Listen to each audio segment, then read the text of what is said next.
Ladies and gentlemen, welcome. My name is Mike Knowles and you're watching Fruitnet Insights, the show that gives you the freshest look at what's really going on in the fruit and veg business across the globe. Now, we know how busy you all are out there in the world of fresh produce. What we want to do is offer you a quick burst of news, a healthy helping of expert opinion from some of the leading players in the business, and a little sprinkling of sharp analysis so that your understanding of what's happening in various different product categories is right up to speed.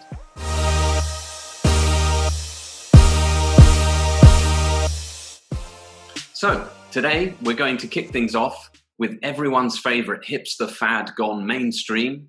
It's the avocado, which we all know is a berry. With me today is Maura Maxwell, Fruitnet's Latin America and Spain editor, who's going to help us learn a bit more about what's going on in the avocado trade. Maura, welcome to the show. Thank you. Now, Maura, I know you're a big fan of avocados personally. You've also been writing a lot about the fruit in recent weeks, haven't you? Mainly to produce a special publication that we created called Fresh Focus Avocado. Can you tell us a bit about what you've been putting into that supplement this time around? Well, we launched Fresh Focus Avocado last year to coincide with the World Avocado Congress in Colombia, and it proved a huge hit. There's so much going on in the avocado industry. So this year it's come back bigger and better. The main theme is sustainability, how to make avocados greener. But the magazine itself covers trade flows, new production areas, key market trends. We look at technology, all sorts of things. Yeah, and as we'll hear in our interview that's coming up, it's a big challenge, sustainability for the avocado business. Lots of different aspects of social and environmental sustainability that they're having to contend with.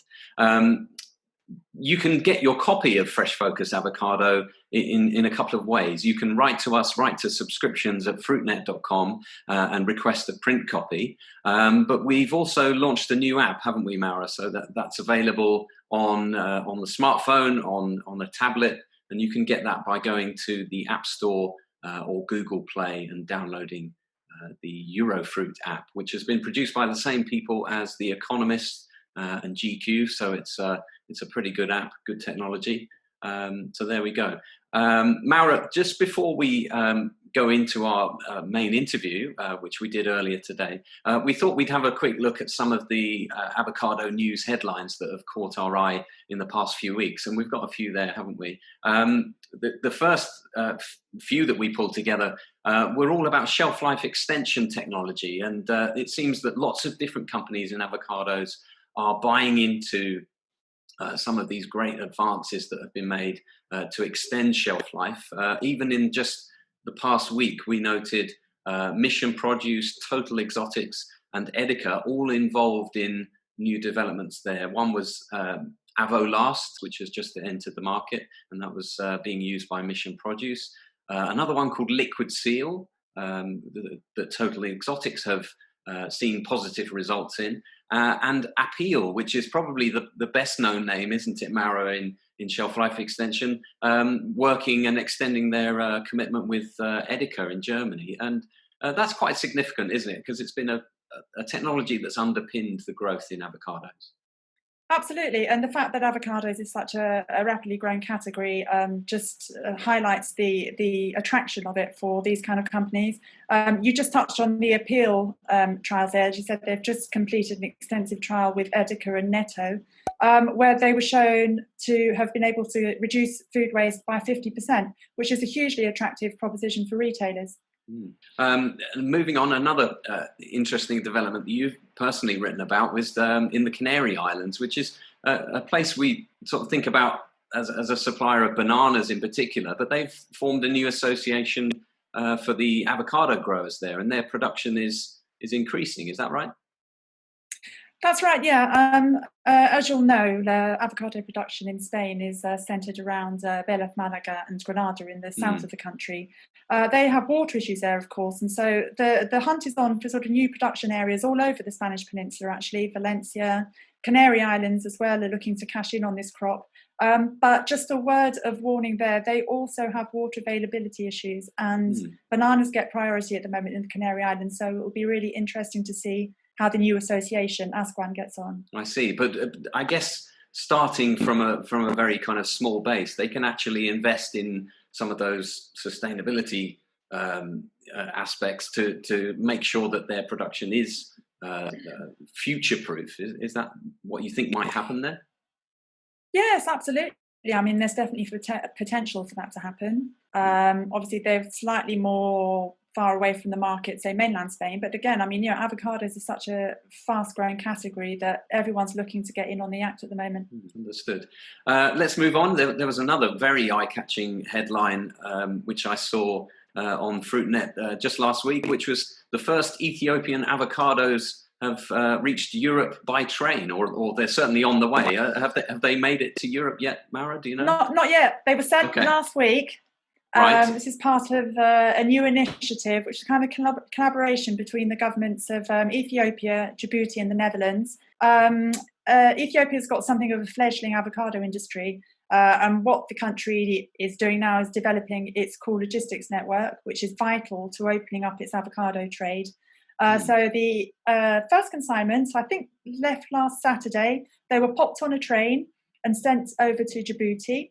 Okay. And from there, they are going to be shipped to Europe. And I believe it's about a 20-day journey all in all. I was going to say, how long does a train take to go? That's a long way, isn't it? It's 750k, I believe, the train journey is, yeah. Okay. But again, another really exciting potential new source of avocados. Excellent. Yeah, of course, avocados don't get bored on the way, so that's good. No. And just finally, the story about the pandemic, the coronavirus pandemic, for those of you who haven't been watching, has hit Peruvian exports of avocados, especially to Asia. Is that right, Mal?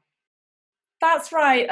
We published a story a couple of days ago with official data showing that Peruvian avocados to China actually fell by around 30% in the first half of 2020 because of the coronavirus epidemic.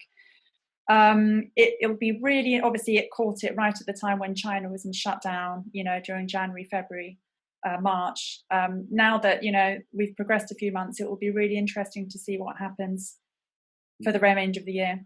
Yeah, okay. Well, funnily enough, coronavirus didn't feature hugely in the interview that we're about to show you. It could be, I guess, a longer-term challenge for the avocado category if food service, for example, continues to suffer. Who knows what's going to happen in terms of lockdowns? But certainly, the lockdown in Europe had a detrimental effect. Disproportionately on products like avocados because of how much they're used in restaurants and in catering. Do you think actually that the avocado business has a kind of, it's well placed to kind of overcome the pandemic?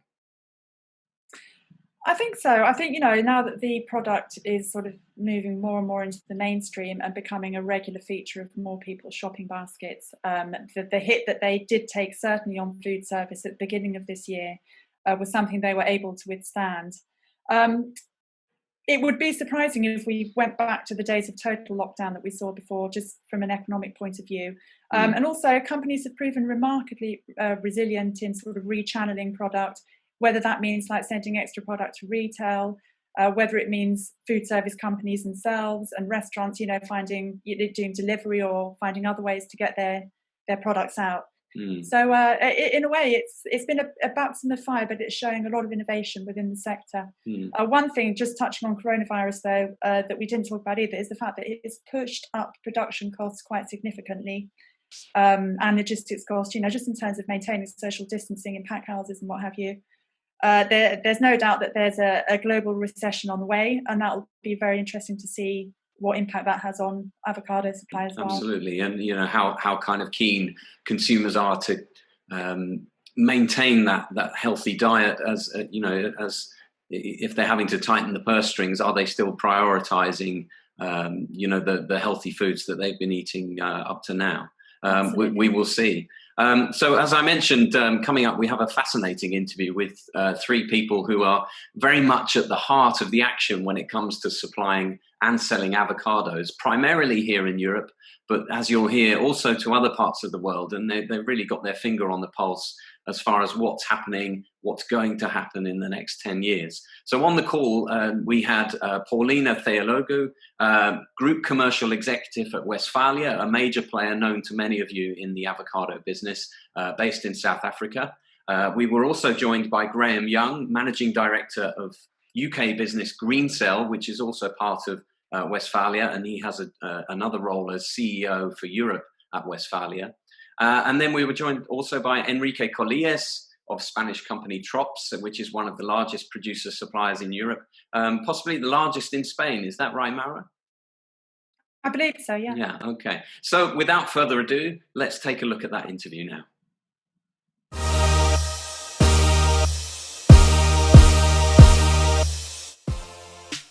Okay, so we have three great speakers with us. We have Enrique Colilles from Trops in Spain.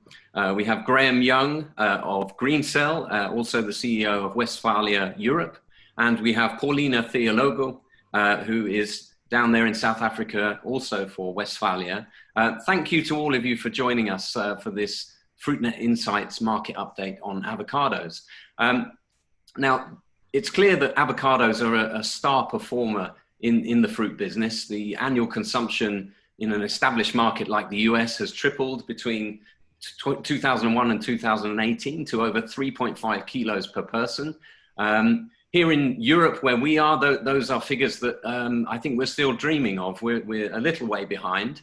Europe can was able to absorb 25% more avocados in 2018 than the year before. So a big increase just in the space of 12 months. And the total import volume in Europe exceeded 600 million tons in 2018. And this makes avocados one of the fruits that is increasing fastest in terms of popularity.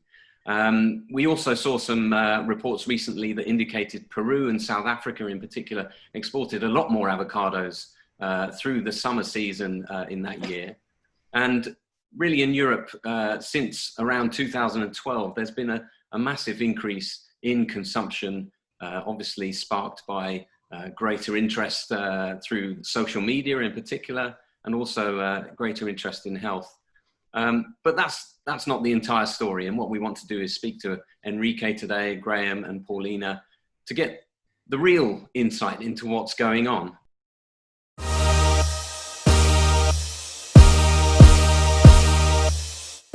So where do we start? What's going on in the global market for avocados right now? Paulina, let's start with you. What major trends do you see? And what do you guys see at Westfalia? And how are these trends likely to evolve? I think you've summarized our history in the category globally quite well. And I don't see, and we don't see a change in those trends going forward. I think there's still scope to grow in the USA, despite the 3.5 kilos per capita. You have 8 kilos per capita in some of the other markets, domestic markets where we operate in. And if you look at the penetration rates across some of the states in the USA, they're well below that, right? So there's still some scope to grow there. You've well summarized that that Europe as a whole doesn't hit those figures and has the potential to hit those figures, certainly, and continues to absorb whatever production we can put into that market, including the Peruvian record supply in 2018, and again, the record, even further historic record supply we've put in 2020. And still, it doesn't reach on a whole 3.5 kilos per capita across the region.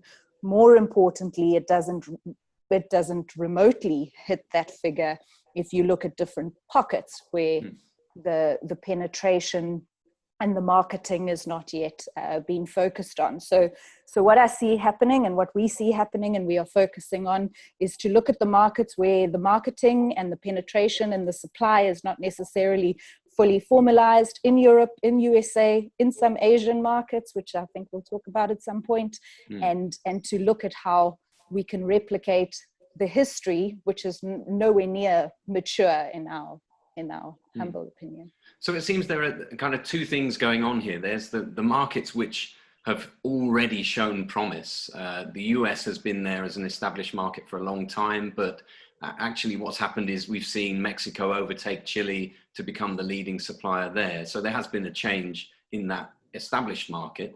The UK seems to have led the way here in Europe, but then other markets are coming along as well. Germany, even talk of Italy becoming a significant avocado market.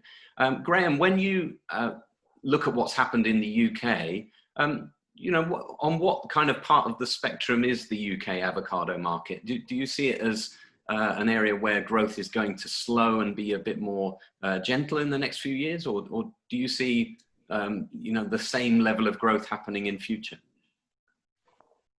Well, I see increases in penetration occurring in each of the last 10 years, and I see no reason for that to stop.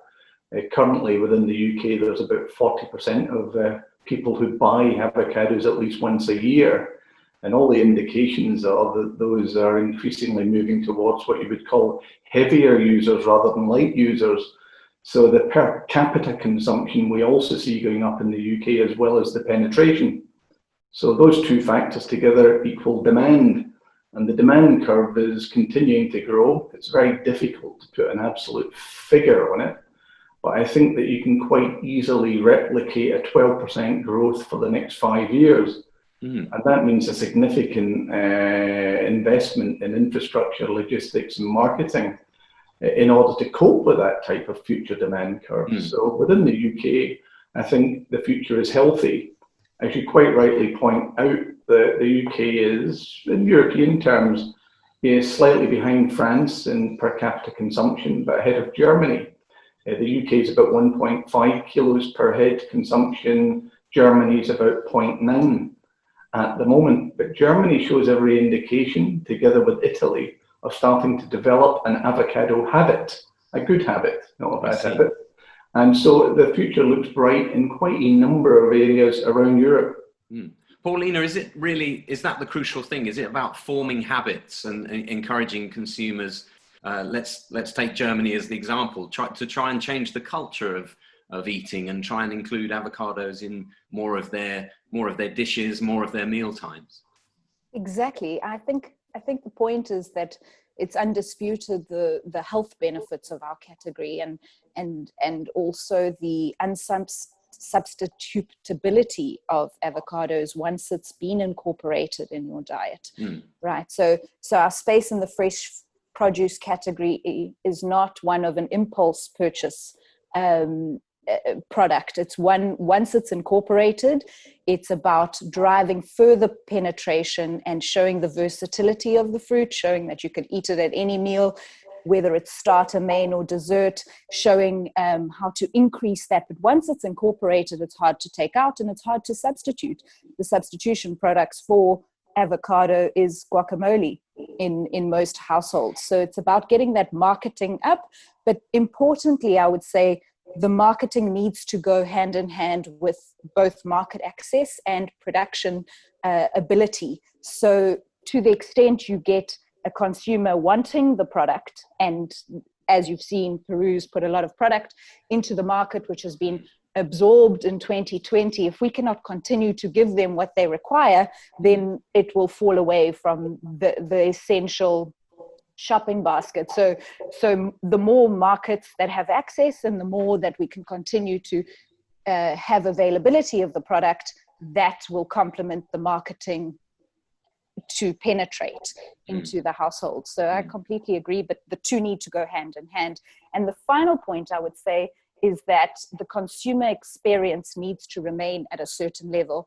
Otherwise, if the education is just about health and not about when it's ripe, or if the supply chain is not adequate in order to keep the temperatures and the quality of the product's integrity, then the consumers may well not get the full benefit and therefore have a repeat consumer in those individuals. I see. So there's a lot to be done in terms of communications and marketing. We'll come on to that later on. Enrique, let's turn to you. You must be listening to this and rubbing your hands with glee. This is a golden opportunity for a supplier here in Europe to ramp up production and pump it into the market. Is that how you see things? Avocado now is a superfood, and Spain and Portugal, we are lucky that we can produce this fantastic product with the demand increasing year and year. We know that the avocado in this area is giving us the opportunity to participate in agriculture, that now agriculture in Spain is not so rentable to the growers. And in that area, we are a touristic area. It's Malaga, Granada, Cádiz. The prices of the land is very, very high. We have resources, we have labor, we have water, but we are not focused in the agriculture, except that now for the miracle of avocado. Avocado, each year we are increasing our farms about 20% per year, at least in Trops. Nowadays in Portugal, it's incredible. In the last 3, 4, 5 years, we passed from 20 hectares to more than 1,000, thanks to avocado. Wow! And we got a very good future. And is it just simply a case of increasing production to keep up with supply, or do you see? Do you need to kind of tread carefully and not produce too much? Really, we don't have limits to the consumption of avocado. As you said before, in the US, for example, the consumption is about 3 kilos per capita, but half of the population doesn't consume avocado. Really, the consumers are about 6 kilos, like in Chile, Israel. In Mexico is more. In Europe, it's less than 1.5 kilo. We can double the consumption. Really, we should produce more. We are producing in winter. In summer, we have a big countries producing avocado, as South Africa, Peru. Peru this year has increased his export to Europe incredibly. But in winter, we have a very, very good opportunity to increase the production and to maintain a very good level with the offer to the consumer, because we have to have avocado in the market with good quality, ripening properly, and trying to be homogeneous in the offer. And the production in the south of Europe can secure that.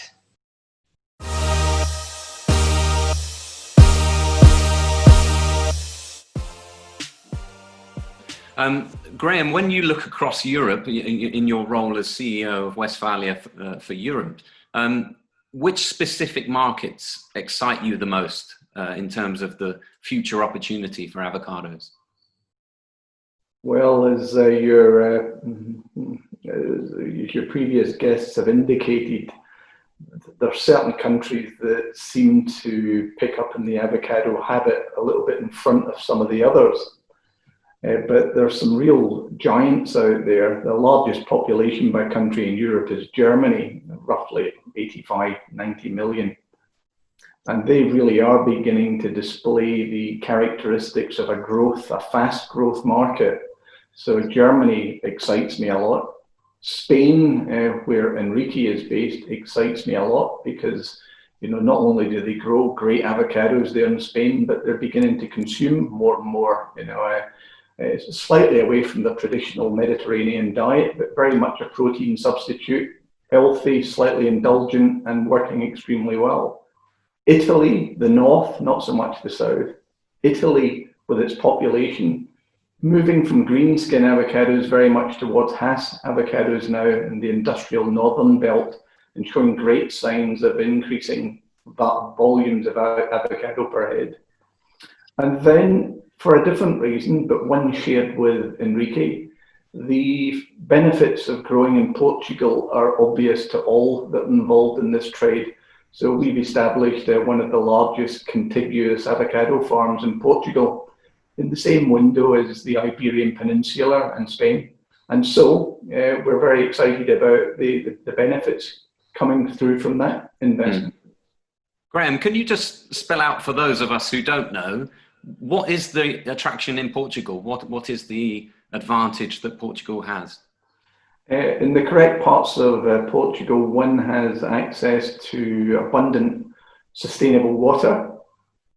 Okay. Really going into what's called the Sado estuary, right? But massive amounts of fresh water going out into the sea, right? And I really mean massive amounts under the ground. Secondly, because certain parts of southern Spain have done so well with various industries like tourism and golf courses, right?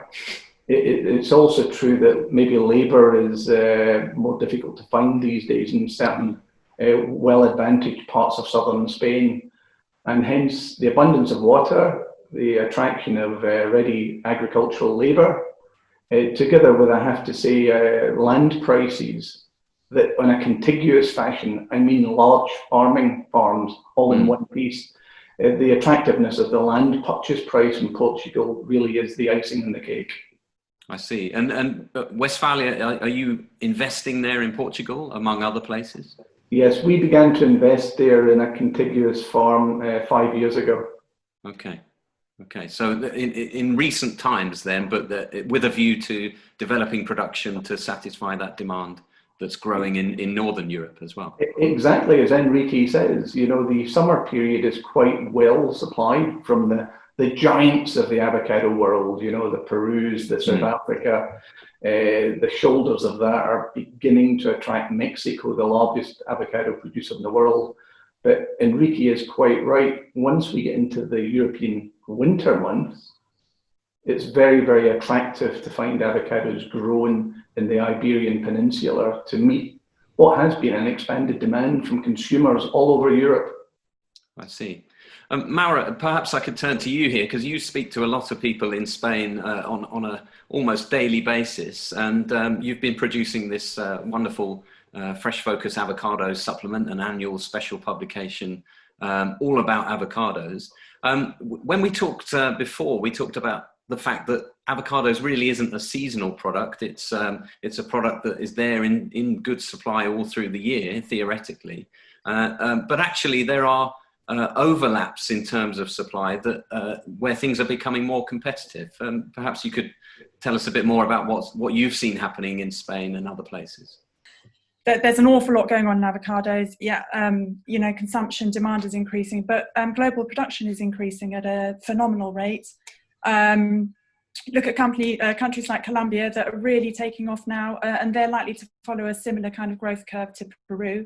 Peru itself is expanding its calendar all the time with new production zones and farms in the north of the country. Mexico also, as Graham mentioned, is looking increasingly to plug gaps in Europe and has more states sort of registered for export. Yeah, so it all means an awful lot more avocados coming on stream, a lot more crossover between the different production regions, as you said.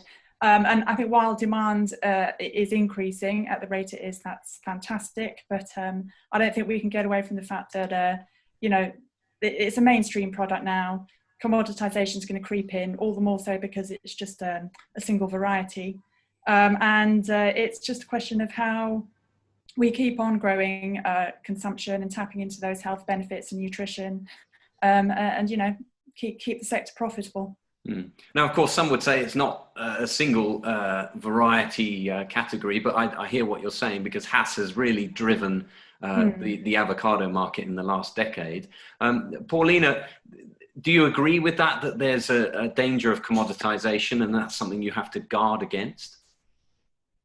I think what we've experienced in 2018 summer months and now in 2020 summer months certainly points to what Maura was saying, and I think the trick is to understand the fundamentals across the global market and the phytosanitary access from the production zones in order to make sure we can delay that commoditization. And there's certainly a gap or a lag, I would say, between the marketing and the logistics efforts in order to tap into the market growth where the opportunities where the opportunities are, and to relieve some of the pressure into Europe, because a lot of the production that is currently coming up at a very fast rate, as Maura was saying, in Colombia, only has access really to Europe.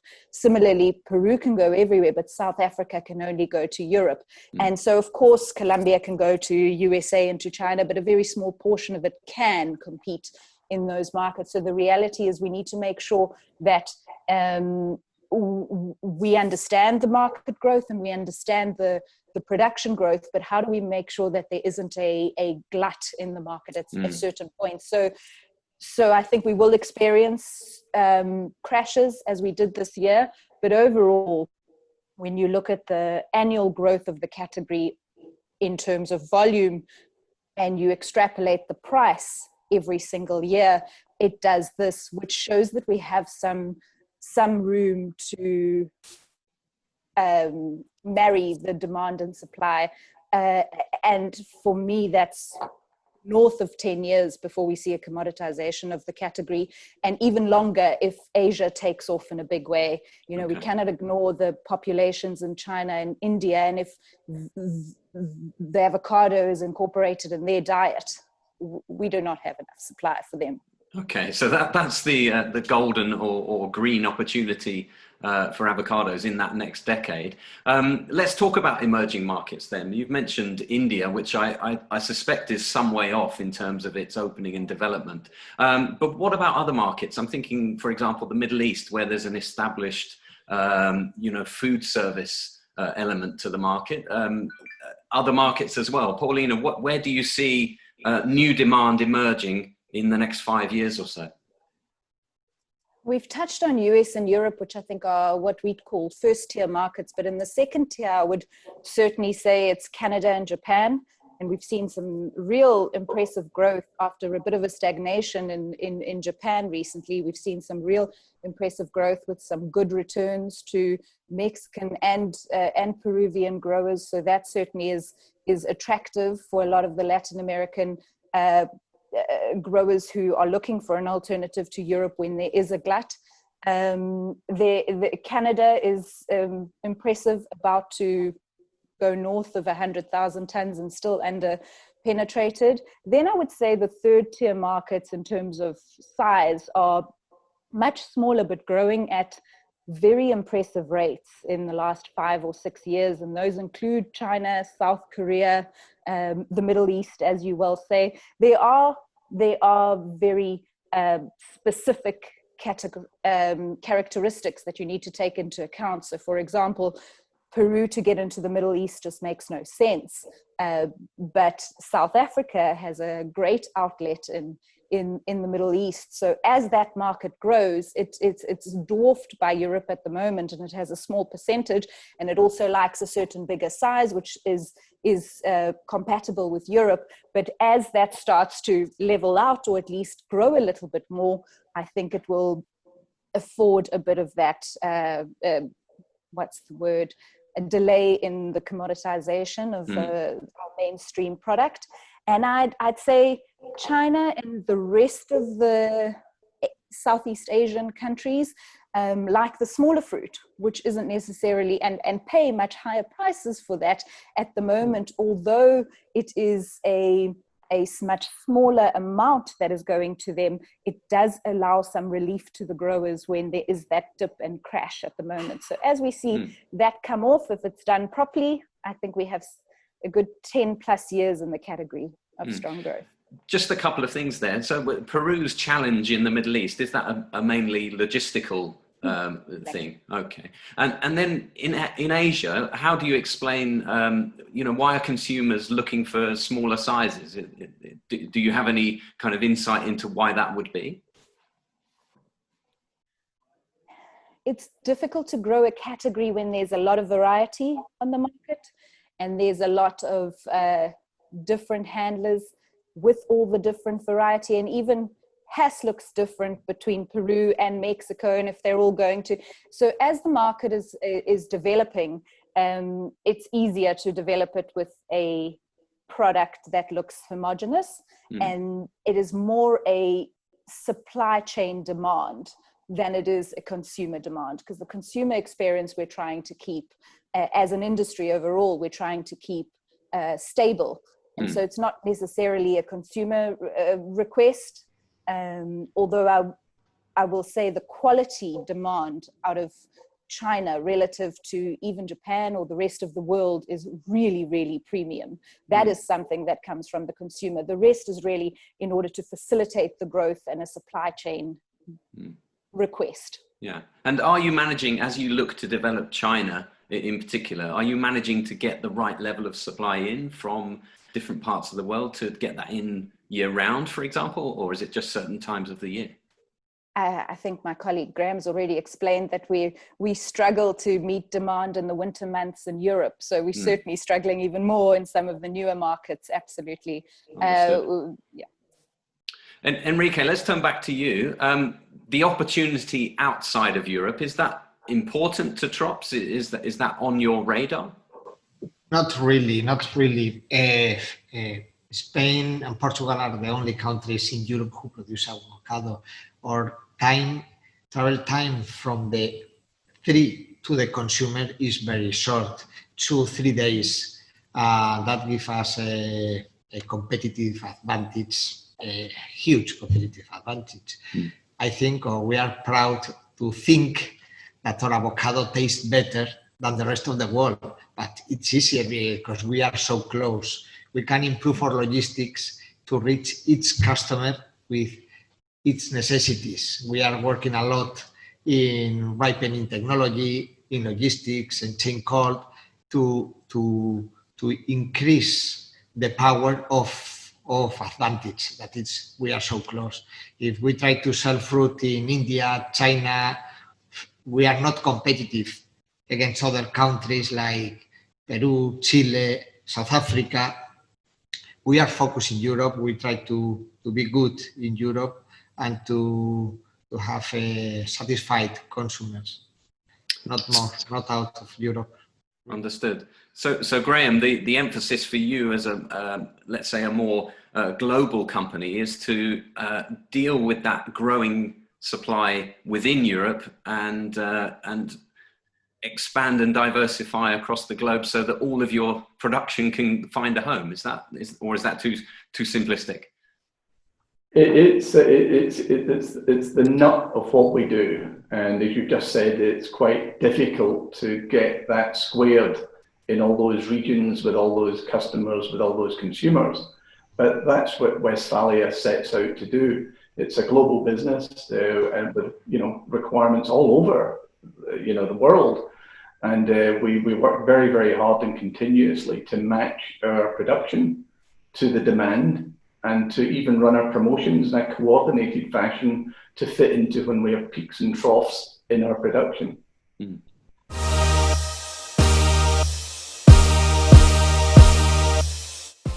Okay, so there's just a couple of other areas that I wanted to look at before we finish. One is marketing and one is sustainability. So we'll start off with marketing.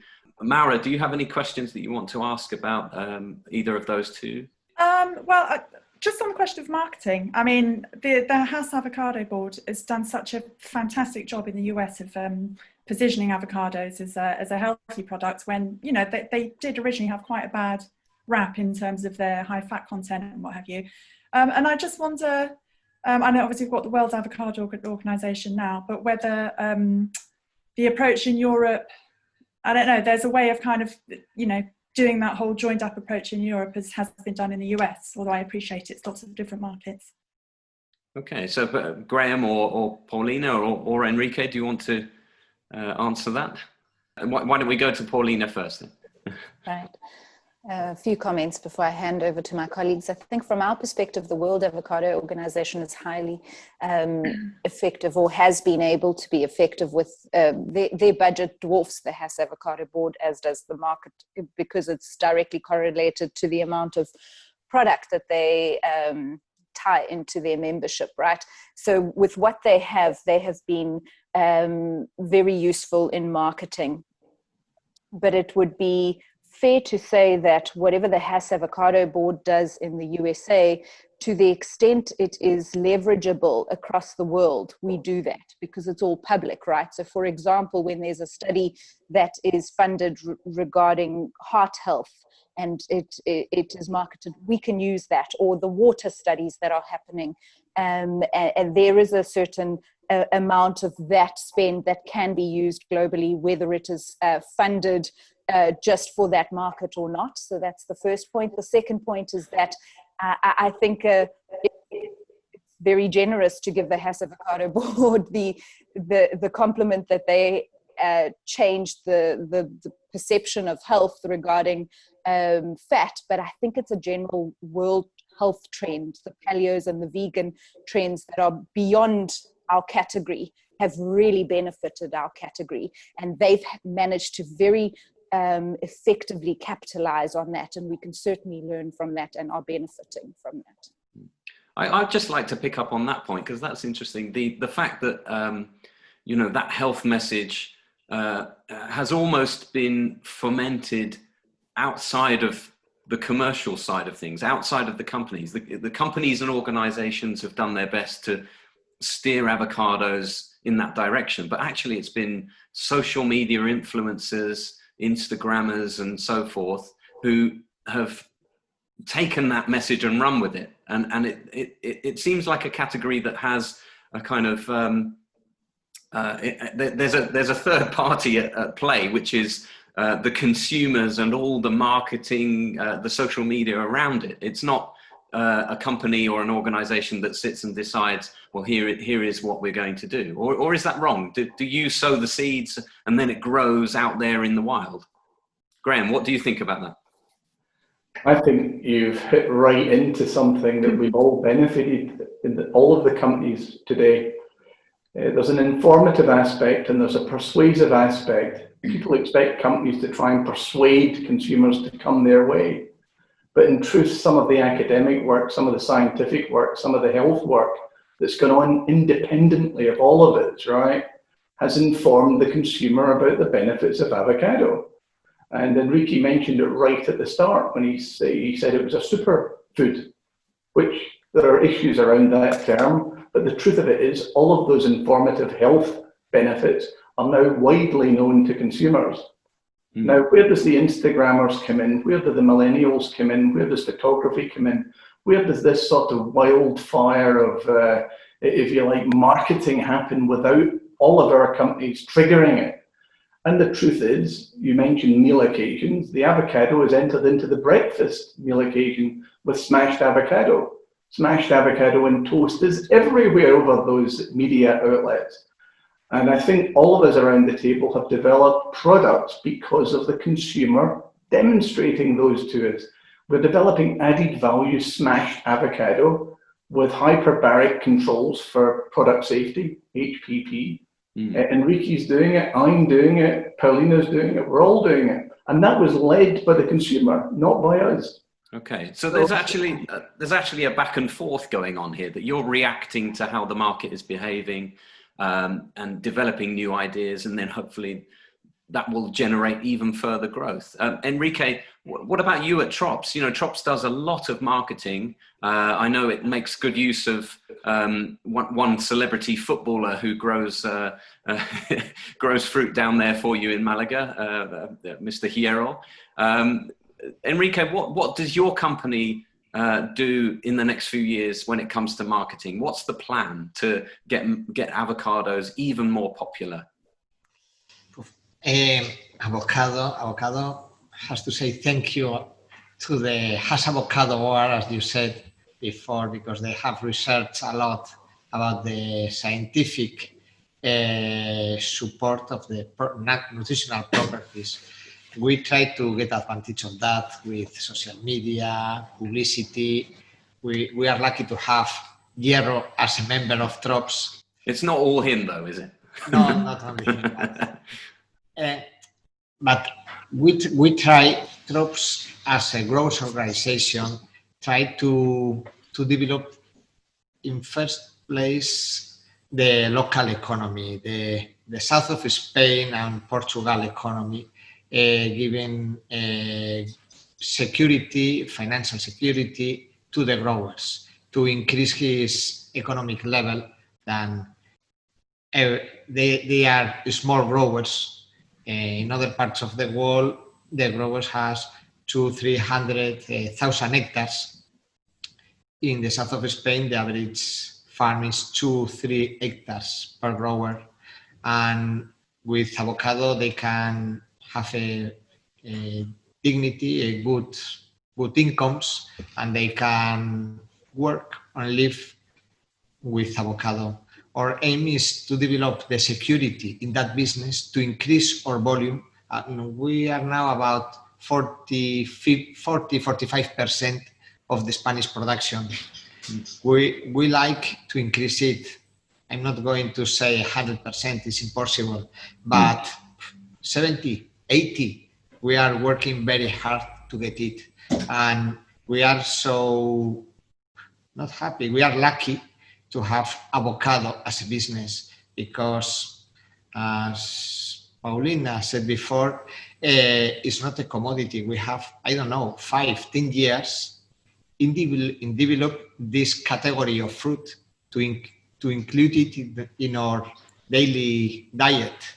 In that moment, we can think in other varieties with other flavors, taste, whatever. But we have 4, 5, 10 years increasing in hash and probably increasing the consumption, maintaining or even increasing the prices. That is going to give us the security to our investment. And that is what Trops is working for, to give warranty to 2-3 hectares growers. That it's so difficult in other sectors like citrus, it's impossible, and we can get it.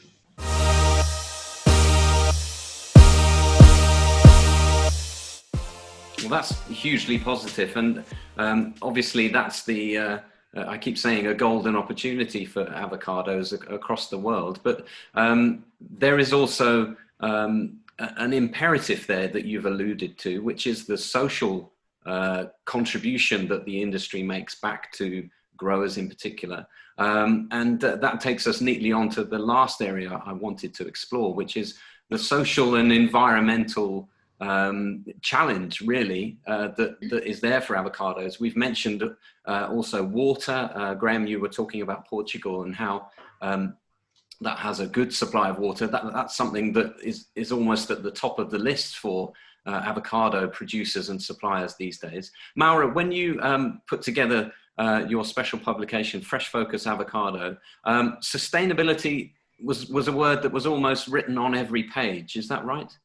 Absolutely. I mean, that was pretty much the theme of this year's edition, making avocados greener, and figuring out, how to grow more with less. And as Paulina and Enrique will no doubt be able to fill you in on, they've all sorts of fantastic ways in which companies like Westfalia and Trops are cutting their energy and water usage, through harnessing technology, also giving back to their local communities.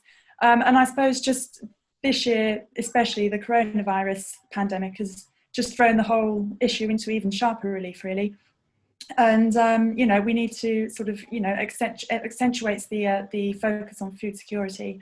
Just to give you one example, like labour issues, which, again, I'm sure that both Paulina and Enrique will be able to attest to, was, a big problem at the beginning of the pandemic. With the movement restrictions and everything. Now, will this lead to a sort of, increased take-up of automation? Will it accelerate that whole trend? Who knows?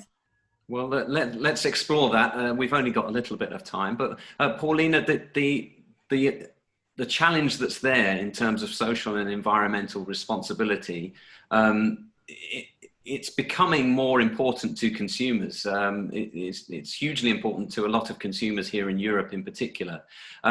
Does that mean in the coming decade, we're going to start distinguishing areas of supply or even suppliers, not just according to the quality of the fruit itself, but also the background, the social responsibility and environmental stewardship that supply oversees? Is that the challenge that you see as well? Absolutely, and I think it doesn't necessarily mean it will hinder the industry. It means the industry needs to get better. And when we look at where we're going to expand, because expansion is necessary for the consumption demand, those sorts of considerations are right up there.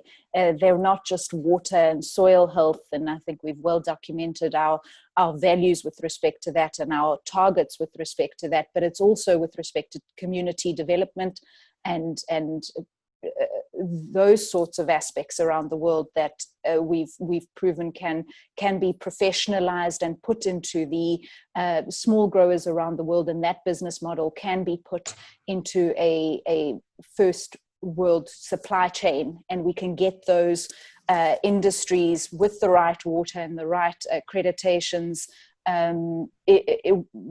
into a right quality supply chain.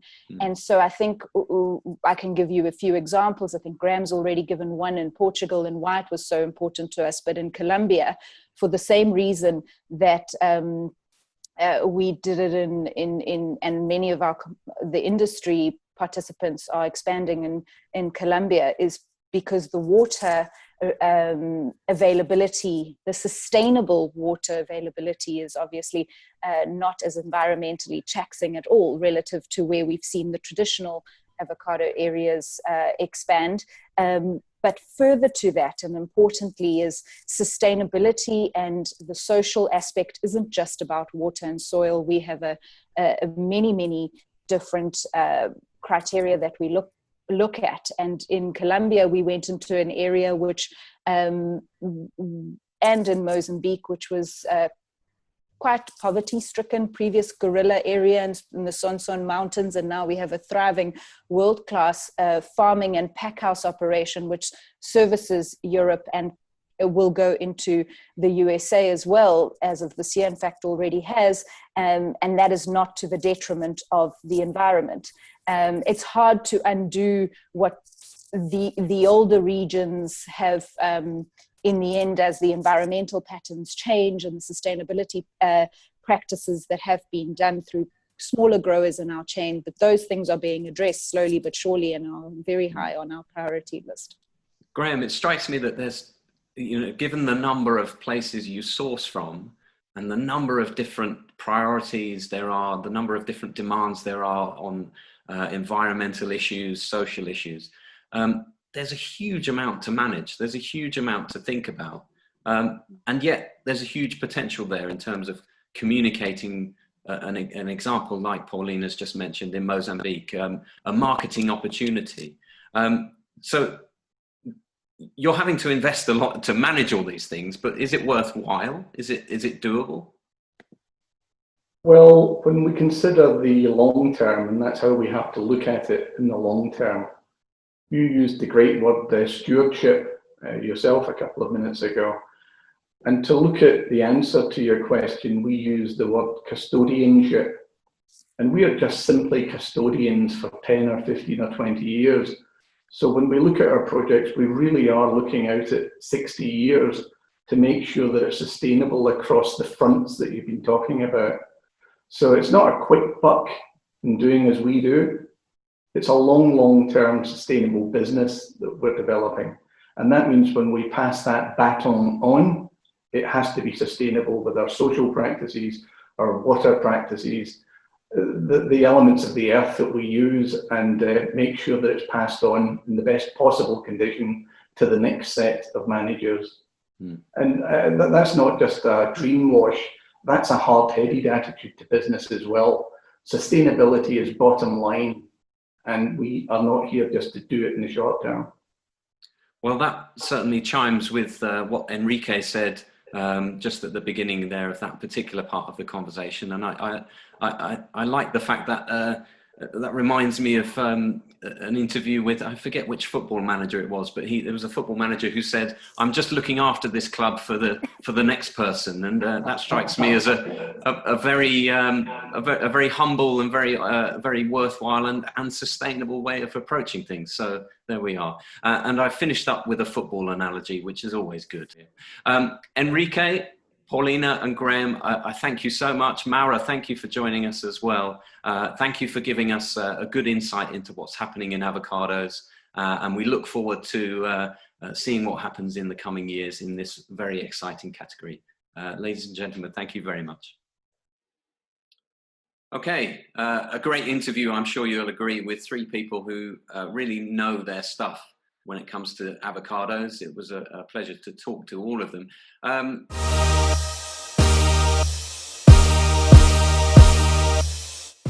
Maura, thanks for staying with us. We spoke about a lot of different aspects of the avocado business. Which in particular stood out for you from that discussion? There's so much to take home there, but just really the tremendous growth potential that still exists in avocados. Even in mature markets like the US, consumption is increasing every year. I thought it was really interesting what Paulina said about the impressive growth seen in second and third tier markets. She mentioned Canada, Japan and China.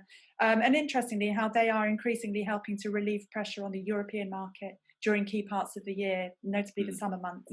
It really stood out for me that, you know, we know the story of avocados in terms of, you know, rapidly increasing demand. Everyone Instagramming their smashed avocado on toast, and you know, almost kind of by word of mouth, and after a fashion, it's become very much a la mode to include avocados in your daily diet, to be seen to be eating them.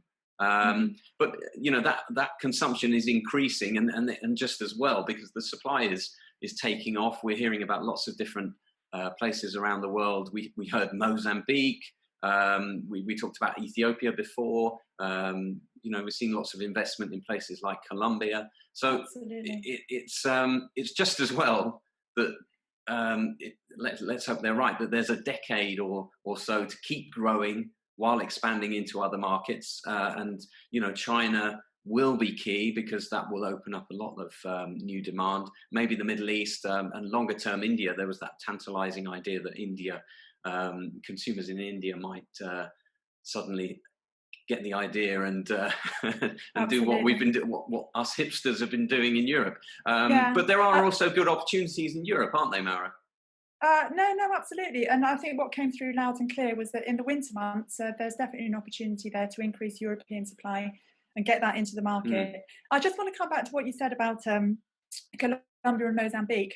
You know, avocados, particularly in the UK and I'd say Europe, have had quite a bad rap when it comes to their, you know, environmental credentials and sustainability. And I think it's really worth, you know, pointing out or just highlighting what our speaker said about the role that they've played in countries like Colombia and Mozambique, where they've breathed new life into rural areas that have been ravaged by guerrilla warfare for, you know, years. And that's a really good news story that needs to be told. I suppose the problem is there will always be stories in the mainstream press about misuse of, you know, virgin rainforest in one of these countries. You know, that will always capture the attention of the public, of, you know, mainstream media, and that's not going to go away. So the net result is that these guys who are presented with a glorious opportunity to sell a lot of avocados actually have to think about, you know, doing things that they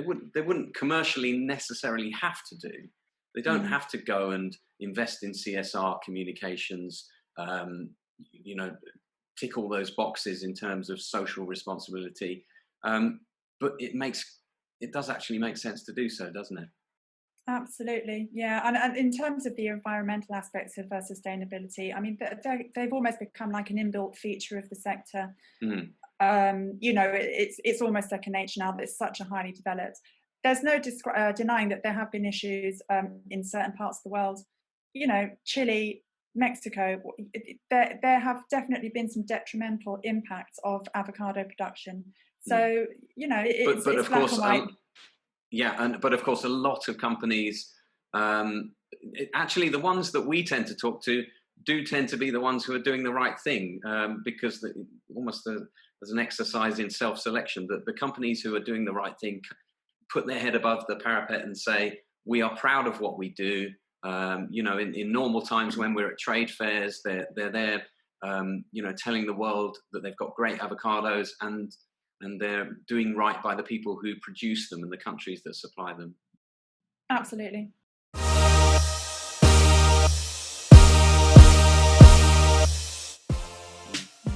Okay, well, I think we've covered a great deal, so we don't want to take too much time. We did want to kind of just leave you on a lighter note, and actually, one thing I thought was that my kids are always telling me I'm not hip enough.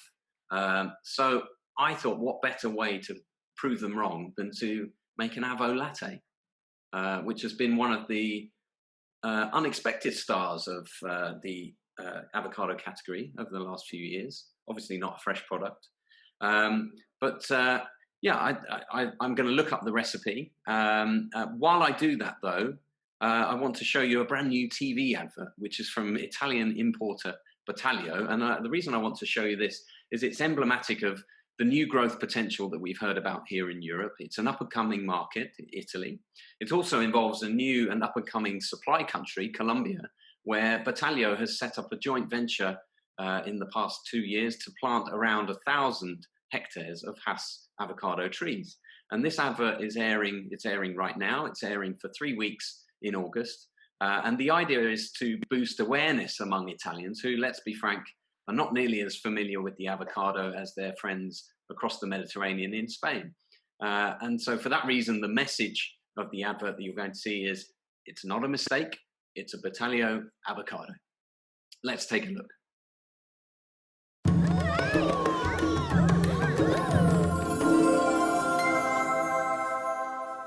Non è un abbaglio, l'avocado è battaglio.